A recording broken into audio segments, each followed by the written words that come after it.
অনেক দিন ধরেই রেস্টুরেন্টের মতন করে চাউমিন খেতে ইচ্ছে করছিল। গাইস, আজকের ভিডিওতে থাকছে রেস্টুরেন্টের মতন করে মজাদার চাউমিনের রেসিপি। এইভাবে যদি আপনারাও চাউমিন রান্না করে খেতে চান, অবশ্যই ভিডিওটা প্রথম থেকে শেষ পর্যন্ত দেখবেন।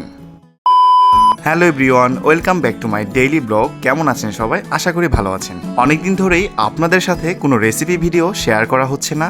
মাঝে মাঝে আমার খুবই রেস্টুরেন্টের খাবারগুলো খেতে খুবই ইচ্ছে করে। সব সময় তো আর রেস্টুরেন্টে যাওয়া সম্ভব না। মাঝে মধ্যেই রাতের বেলা আমার এই খাবারগুলো খেতে খুবই ইচ্ছে করে। গতকালকে রাতেও আমি ভাত না খেয়ে এই মজাদার চাউমিনটা রান্না করেছিলাম। চলেন তাহলে আপনাদের সাথে রেসিপিটা শেয়ার করি।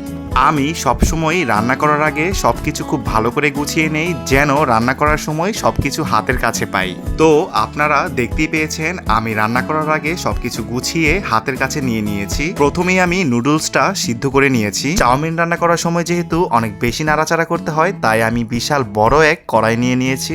এরপর কড়াইয়ে তেল দিয়ে তেল গরম হলে রসুন কুচি দিয়ে রসুন কুচিটা বাদামি রঙের করে ভেজে নিয়েছি। তারপর দিয়ে দিয়েছি মেরিনেট করা চিকেনগুলো। চিকেনটা খুব ভালো করে ভেজে এরপর আমি দিয়ে দিয়েছি গাজর কুচি ও বরবটি কুচি। এরপর দিয়ে দিয়েছি চিকেন সসেস ও চিকেন বল। এইটা পুরোপুরি অপশনাল, আপনারা চাইলে দিতেও পারেন, নাও দিতে পারেন। আমাদের ফ্রিজে যেহেতু ছিল তাই আমি ব্যবহার করেছি। সবকিছু খুব ভালো করে ভেজে এরপর দিয়ে দিয়েছি চিচিঙ্গা কুচি, টমেটো কুচি, পেঁয়াজ কুচি ও কাঁচামরিচ কুচি। এরপর সবকিছু খুব ভালো করে মিশিয়ে দিয়ে দিয়েছি ক্যাপসিকাম আর সাথে দিয়েছি সস।